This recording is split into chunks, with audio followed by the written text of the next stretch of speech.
Olá pessoal, sejam bem-vindos a mais uma aula. Hoje nós vamos falar sobre o expoente negativo. Na aula passada nós falamos sobre as propriedades da potenciação e hoje, continuando com a potenciação, vamos falar sobre o expoente negativo. Bom, mais uma vez aí para a gente revisar o conceito de potenciação. O que são potências? Resultado de produtos em que todos os fatores são iguais. Elas são representadas de maneira única por meio de uma base, que é o número multiplicado, e de um expoente, que é a quantidade de vezes que esse número é multiplicado. Então, a gente já fez toda uma revisão sobre definição de potenciação na aula passada, mas só para retomar aí, né, eu coloquei até alguns exemplos. 5 elevado ao cubo, 125. Por quê? 5 vezes 5 vezes 5 é 125. Menos 3 elevado a 4 é 81 positivo, porque base negativa, expoente par, potência positiva, e multiplicando 3 por ele mesmo 4 vezes vai resultar em 81.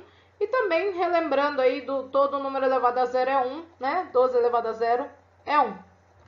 Só que todas as potências que a gente viu, todas elas têm expoente positivo. Hoje nós vamos ver o que a gente tem que fazer quando o expoente é negativo. Quando o expoente de uma potência é negativo, nós usamos algumas propriedades da potenciação de frações. A gente vai precisar das frações para poder resolver as potências com expoente negativo. Então, antes de começar o expoente negativo em si, eu fiz um resuminho aqui para a gente revisar como a gente calculava potências de frações, né? Potenciação de frações. A potenciação de frações é feita elevando o numerador e o denominador ao expoente dado. Então, a gente vai elevar o número de cima e elevar o número de baixo normal. Todas as outras propriedades valem para as frações também. A questão do número elevado a zero é 1, a questão da base negativa, expoente par, potência positiva, a base negativa, expoente ímpar, potência negativa. Todas essas propriedades valem para as frações também. O negócio é que aqui a gente tem dois números para elevar, tanto de cima quanto de baixo. Lembrando que isso é importante, esse b aqui que eu coloquei diferente de zero, porque o denominador ele nunca pode ser zero.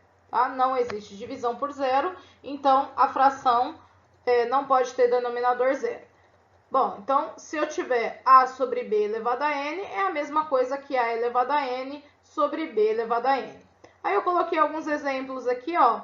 2 terços elevado ao quadrado é a mesma coisa que 2 ao quadrado sobre 3 ao quadrado. 2 ao quadrado dá 4 e 3 ao quadrado dá 9. Gente, mais uma vez, o parênteses é importante. Por quê? Nesse caso aqui, ó, vocês podem ver que não foi colocado parênteses. E aí, o que acontece? Quando eu coloco 3 ao quadrado sobre 4 sem parênteses, fica como se o quadrado fosse só do 3 e o 4 não tem nada a ver com isso. Tá? Então, aí, a minha resposta aqui seria 9 quartos. Se eu tivesse o parênteses 3 quartos ao quadrado, a minha resposta seria 9 sobre 16. Então, cuidado, o parênteses é importante quando eu tenho sinal de menos, o parênteses é importante quando eu tenho potência de potência, e o parênteses é importante quando eu tenho potenciação de fração, tá? Senão o expoente fica só para o numerador. Agora, entrando aí no expoente negativo, que é o tema da nossa aula, como que a gente faz o cálculo de uma potenciação com expoente negativo? Nós temos que, a regra é inverter a base e fazer o cálculo normal, tá? Então, se eu tenho x elevado a menos n, eu vou inverter a base, que é o x, a base é o x, e aí eu vou elevar ela a n positivo. Sempre que eu inverto a base, eu troco o sinal do expoente. Pessoal, inverso é uma coisa, oposto é outra, tá? Inverso é inverter, o numerador vai para o denominador vai para o numerador. Quando eu uso a palavra oposto, significa trocar o sinal. No caso, quem é oposto aí é o expoente, eu troquei o sinal do expoente. Então, a regra é inverter a base e trocar o sinal do expoente, e aí fica positivo. Vamos ver alguns exemplos disso. Ó, o primeiro exemplo que eu coloquei é o 4 elevado a menos 3. 4 elevado a menos 3 é a mesma coisa que 4 sobre 1 elevado a menos 3. Sempre que o número é inteiro, 4, 2, 7, menos 8, 1, 3... Sempre que ele é inteiro, ele não tem denominador. Ah, mas como que eu vou inverter o 4? Quando ele não tem denominador, é como se eu tivesse 1. Por quê? 4 é a mesma coisa que 4 dividido por 1. Simples assim. Se eu escrever 4 e se eu escrever 4 sobre 1, não vou alterar em nada o meu número inteiro, certo? Então, 4 elevado a menos 3 é a mesma coisa que 4 sobre 1 elevado a menos 3. E agora eu consigo inverter, tá? Qual que é o inverso de 4 sobre 1? É 1 sobre 4.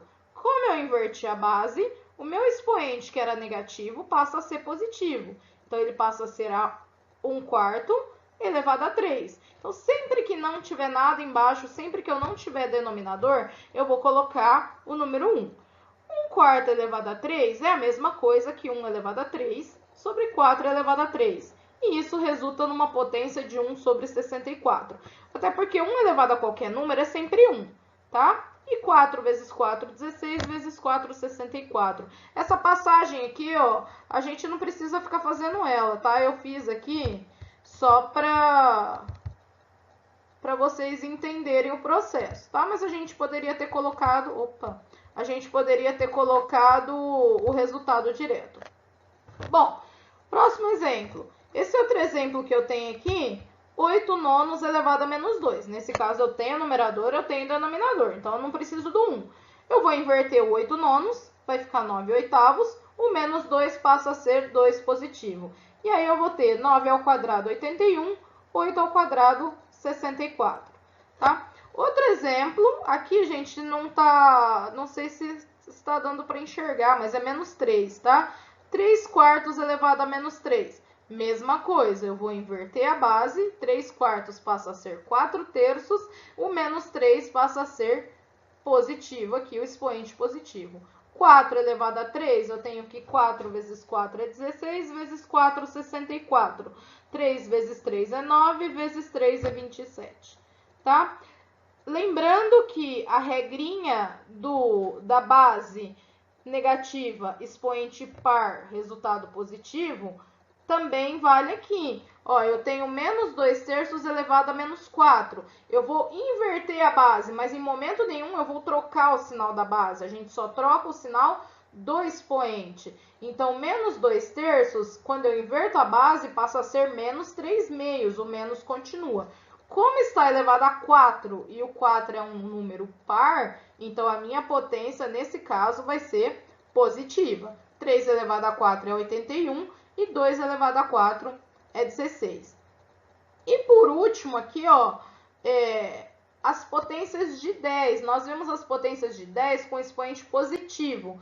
No caso das potências de 10 com expoente negativo, elas vão resultar num número decimal, que eu vou passar aqui no próximo slide para vocês. 10 elevado a menos 1. O inverso de 10 é 1 sobre 10. 1 sobre 10 elevado a 1, todo número elevado a 1 dá ele mesmo, que no caso é 1/10. 1/10 a gente pode escrever como 0,1. Aqui eu coloquei algumas potências de 10 com expoente negativo, né? Lá quando o expoente era positivo, 10 ao quadrado era 1 com 2 zeros. 10 à quinta, 1 com 5 zeros. 10 à sexta, 1 com 6 zeros, né? Então, agora aqui na base 10, expoente negativo, o que vai acontecer? Se eu escrevo 10 a menos 1, é como se eu estivesse escrevendo 1/10. Quando eu escrevo 10 a menos 2, seria 1/10 ao quadrado, 1 sobre 100. 10 a menos 3, 1/10 ao cubo, 1 sobre 1000. Quando eu divido 1 por 10, 1 por 100, 1 por 1000, 1 por 10.000, 1 por 1 milhão, nós vamos obter números decimais, né? 0,1, 0,01, 0,001 e assim por diante. O que a gente percebe? Eu não preciso ficar fazendo esses cálculos. Vocês podem ver que isso aqui segue uma regra. Quando eu tenho um zero aqui, ó, 10 elevado a menos 1, que daria um zero no denominador, uma casa depois da vírgula. Seria uma casa decimal, tá? Então, se eu tenho aqui um zero no denominador, eu vou ter uma casa decimal. Quando eu tenho 2 zeros no denominador, que seria 10 a menos 2, 1 sobre 100, eu vou ter duas casas decimais. 10 a menos 3, que vai me resultar em 3 zeros aqui no denominador, eu vou ter 3 casas decimais. E assim por diante. Se for 10 a menos 5, 5 casas decimais. Se for 10 a menos 7, 7 casas decimais. Lembrando que não são 7 zeros, são 7 casas decimais. Aqui, ó, menos 3, eu conto 1, 2, 3, tá? O 1 também conta aqui como a casa decimal. Não são 3 zeros e depois o 1. Não, são 3 casas decimais. Então, eu coloco 1, 2, 3 contando com 1. Tá? Eu coloquei aqui 10 a menos n. E aí, aqui teria, no caso, n casas decimais. Bom, e para finalizar, então, aqui uma questão para a gente resolver, né? Calcule o valor das potências. Eu tentei colocar um exemplo de cada. A primeira aí, 7 quartos elevado ao quadrado. Vocês podem ver que eu fiz direto aqui. A gente não precisa fazer aquela passagem do 7 ao quadrado sobre 4 ao quadrado, tá? Pode colocar o valor da potência direto, mas aí também tanto faz. 7 ao quadrado é 49, 4 ao quadrado é 16.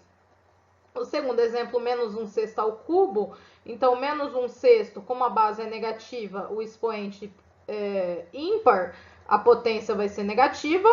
1 elevado a qualquer número, a gente não precisa se preocupar, sempre vai ser 1.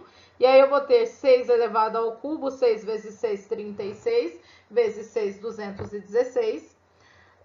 12 quintos elevado a zero, assim como todo número elevado a zero é 1, mesmo que seja fração, sempre vai dar 1. Aqui eu também coloquei para vocês atentarem mais uma vez a questão da importância do parênteses, tá? 13 ao quadrado sobre 9. Como eu não tenho parênteses, o quadrado é só do 13, não é do 9. Então, 13 ao quadrado, 13 vezes 13, 169 sobre 9. 2 elevado a menos 3, né? Que é o caso do número inteiro com o denominador 1. O inverso de 2 é meio. Meio ao cubo. Eu preciso colocar o resultado aqui, né? Seria 1 sobre 8, tá? 1 vezes 1 vezes 1, 2 ao cubo é 8, 1 oitavo. E o 10 a menos 5, que a gente comentou, né? Que se é 5, então eu vou colocar 5 casas decimais, tá? Seria 0,00001. Então, 10 à quinta positivo daria 100 mil, né? Seria 1 com 5 zeros. 10 a menos 5, expoente negativo, eu tenho aí 5 casas decimais, 0,00001. Bom, pessoal, por hoje é só. Espero que vocês tenham gostado. Não se esqueçam de fazer as atividades propostas e até a próxima aula.